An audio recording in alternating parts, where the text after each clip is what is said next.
নমস্কার বন্ধুরা, কেমন আছেন সবাই? গুপ্তিপাড়া ভ্রমণ পর্বে আপনাদের স্বাগত জানাই। আজ এসেছি বৃন্দাবনচন্দ্র মঠে। দূরে টিন দিয়ে ঢাকা গুপ্তিপাড়া সেই বিখ্যাত ঐতিহ্যময় রথ।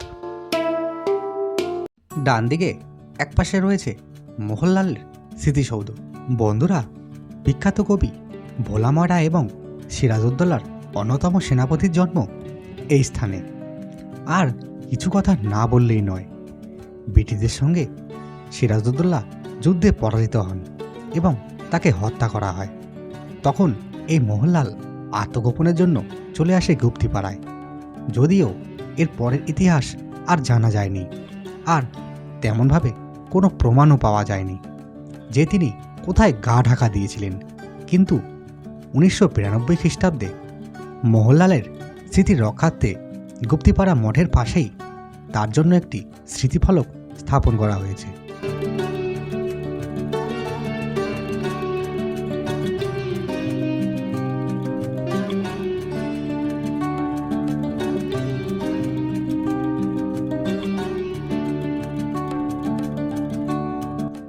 এবার আমরা বৃন্দাবনচন্দ্রের মন্দিরে প্রবেশ করব।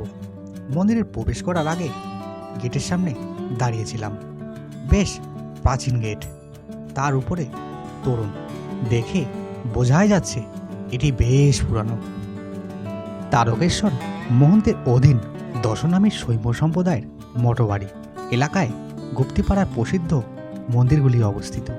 এই মঠবাড়ি এলাকায় মোট 4টি মন্দির: কৃষ্ণচন্দ্রের আটচালা, শ্রী চৈতন্য মহাপ্রভুর জোড়বাংলা, বৃন্দাবনচন্দ্রের আটচালা ও রামচন্দ্রের একরত্ন। মন্দিরগুলি একসঙ্গে বৃন্দাবনচন্দ্রের মঠ বা গুপ্তিপাড়া মঠ নামে পরিচিত। একটা পাঁচিল দিয়ে ঘেরা প্রাঙ্গণের উত্তরের অংশ 4টি মন্দির। প্রাঙ্গণের দক্ষিণে অংশে রয়েছে ভোগের ঘর, মঠের আদিবাসীদের থাকার জন্য ঘর ইত্যাদি। 4টি মন্দিরই উঁচু ভিত্তি বেদির উপরে স্থাপিত এবং এক মন্দির থেকে পরের মন্দিরে যাবার জন্য ইটের তৈরি সাঁকো আছে। মন্দির এলাকায় প্রবেশ করলেই সামনে তোরণ, তোরণের বাঁ দিকে কৃষ্ণচন্দ্রের মন্দির। মন্দিরে ওঠার সিঁড়ি আছে। প্রতিটি মন্দিরে ওঠার জন্য আলাদা আলাদা সিঁড়ি নেই। বর্তমানে বৃন্দাবনচন্দ্রের মঠ ভারতীয় পুরাতত্ত্ব সর্বেক্ষণ কলকাতা মণ্ডল দ্বারা সংরক্ষিত।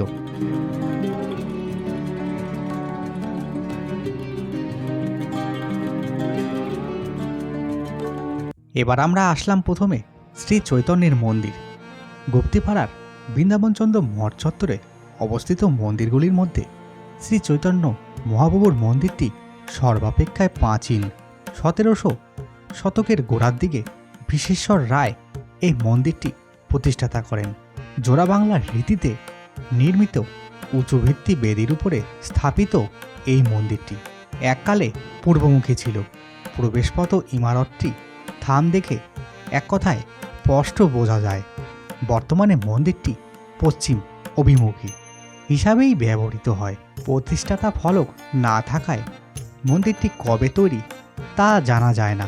তবে পাতলা ইটের গড়ন ও স্থাপত্য বৈশিষ্ট্য দেখে মন্দিরটি 1700 শতকের গোড়ার দিকে নির্মিত বলে অনুমান করা যায়। আকবরের আমলেই মন্দিরটি নির্মাণ করেন রাজা বিশ্বেশ্বর রায়। মন্দিরের শ্রীচৈতন্য ও নিত্যানন্দের কাঠের বিগ্রহ অধিষ্ঠিত। খিলান প্রবেশপথের ওপরে পোড়ামাটির কিছু কাজ এখনও বর্তমান আছে। জানা যায় এটি প্রথমে বৃন্দাবনচন্দ্রের মন্দির ছিল। পরে ইংরেজ আমলের গোড়ার দিকে বৃন্দাবনচন্দ্রের মন্দির তৈরি হয়। মহাপ্রভুর মূর্তি এখানেই প্রতিষ্ঠিত হয়। এবার আসলাম বৃন্দাবনচন্দ্রের মন্দিরে। শ্রী চৈতন্যদেব মন্দিরের লাগোয়া দক্ষিণমুখী ত্রিখিলান বিশিষ্ট আটচালা মন্দিরটি শ্রী বৃন্দাবনচন্দ্রের মন্দির। উঁচু ভিত্তি বেদির উপরে স্থাপিত এই মন্দিরে টেরাকোটার কাজ সীমিত। সামনের দিকে 3টি প্রবেশদ্বার। অলিন্দর সামনেটি বড়, দুই পাশে 2টি ছোট ছোট। পশ্চিম দিকে আরও একটি প্রবেশদ্বার আছে। পূর্ব দিকের প্রবেশপথটি ভরাট করা। খিলানগুলির উপরে চারিদিকে বাংলার চারচালা শ্রেণীর প্রতীক শিবালয় ও তার মধ্যে শিবলিঙ্গ। উপরের কার্নিশের নিচে দুই পোস্তে পোড়ামাটির ফুল এবং দুই পাশের উপরের নিচে একই রকমের ফুল মন্দিরটির অঙ্গসজ্জা রূপে বিন্যস্ত।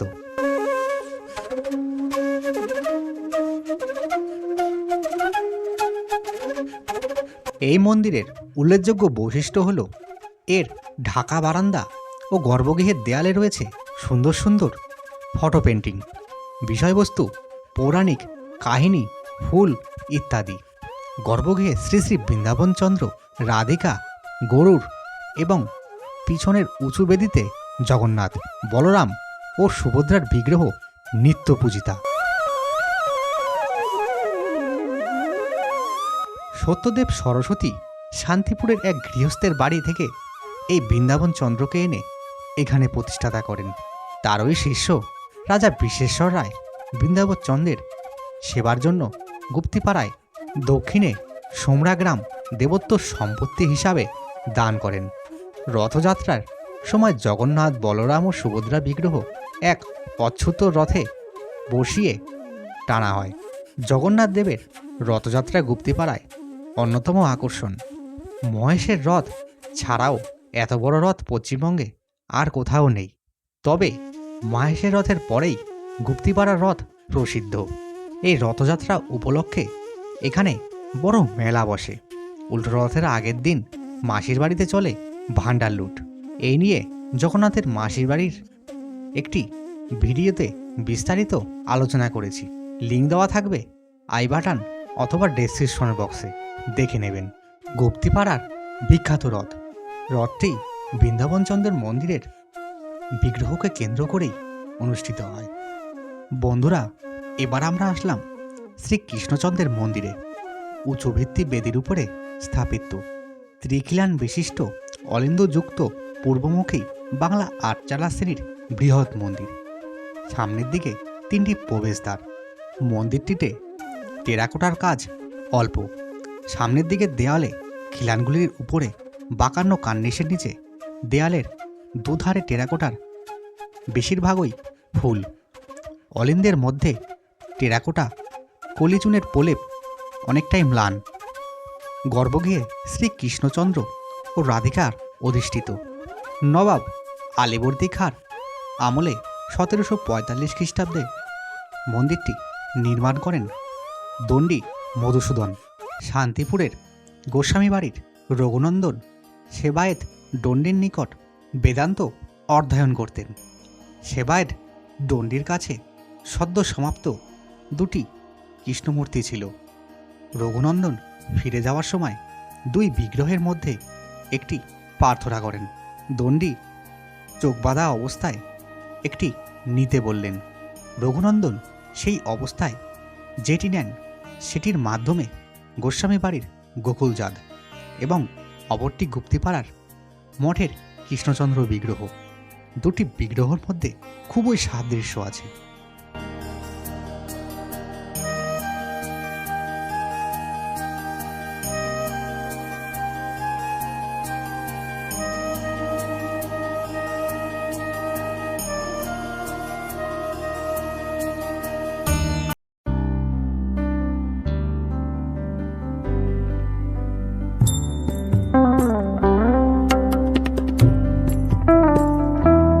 এবার আসলাম শ্রীরামচন্দ্রের মন্দিরে।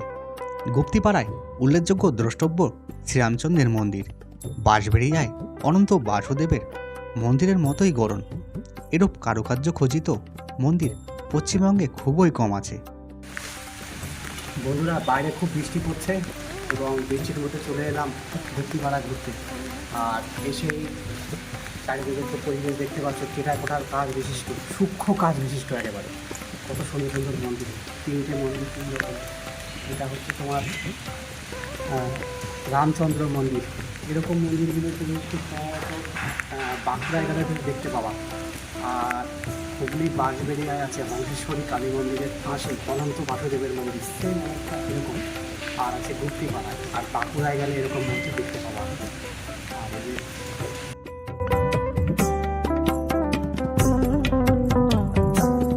হুগলির শেওড়াফুলি রাজা হরিশ্চন্দ্র রায় ও সদানন্দ রায় দণ্ডী স্বামীর আমলে 1822 থেকে 1829 খ্রিস্টাব্দে এই মন্দির প্রতিষ্ঠাতা করেন। বর্তমান কালের নিরিখে এই মন্দির বাকি মন্দিরগুলির তুলনায় অপেক্ষাকৃত কম ক্ষতিগ্রস্ত। সূক্ষ্ম টেরাকোটার কাজগুলি এখনও সুন্দর রয়েছে। এরূপ কারুকার্য খচিত মন্দির পশ্চিমবঙ্গে খুবই কম আছে। এর টেরাকোটার কাজ খুব উচ্চ শ্রেণীর। উঁচু ভিত্তি বেদির উপর স্থাপিত পশ্চিমমুখী ইটের তৈরি মন্দির বাংলার একরত্ন শ্রেণীর। মন্দিরের শিখর রত্নটি 8 কোণা। মন্দিরের সামনে 3টি পত্রাকৃতিক খিলানযুক্ত আবৃত অলিন্দ আছে। টেরাকোটা কারুকার্যের মধ্যে রাধাশ্যামের মূর্তি, গরুর বাহন, বিষ্ণু, রাবণের যুদ্ধযাত্রা প্রকৃতি সুন্দরভাবে ফুটে উঠেছে। একটি খিলানের উপর প্রার্থনার ভঙ্গিতে যুক্ত শত শত গোপিনী মূর্তি পোড়ামাটির অলঙ্কারের একটি সুন্দর নিদর্শন। রামচন্দ্রের মন্দির পোড়ামাটির সজ্জার জন্য বাংলায় অন্যতম টেরাকোটা মন্দির বলে পরিগণিত। মন্দিরের সামনের দিকে 3টি প্রবেশদ্বার, সোজাসুজি একটি বড়, দুপাশে 2টি ছোট ছোট, উত্তর ও দক্ষিণ দিকে একটি করে জালানা আছে। পূর্ব দিকে কোনো জালানা বা দরজা নেই। গর্ভগৃহে রামচন্দ্র, সীতা, লক্ষ্মণ ও হনুমানের দারুমূর্তি প্রতিষ্ঠিত। অষ্টাদশ শতকের শেষের দিকে শেওড়াফুলির রাজা হরিশ্চন্দ্র রায় এই মন্দিরটি প্রতিষ্ঠাতা করেন।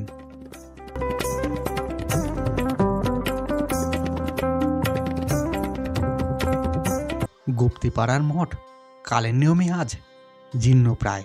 শ্রীরামচন্দ্রের মন্দির ছাড়া বাকি সমস্ত মন্দিরই বেশ প্রাচীন এবং পরিকল্পনাহীন সংস্কারের শিকার।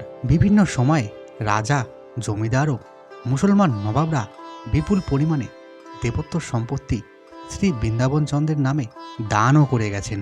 বাংলার নবাব আলীবর্দী খান একবার গুপ্তিপাড়ায় এই অঞ্চল থেকে রাজ্যকর না পেয়ে এখানকার রাজা শ্রী বৃন্দাবনচন্দ্রকে গ্রেপ্তার করে নিয়ে যাওয়ার জন্য লোক পাঠালেন। নবাবের লোকজন এসে শ্রী বৃন্দাবনচন্দ্রের দারু বিগ্রহকে গ্রেপ্তার করে নিয়ে গেল।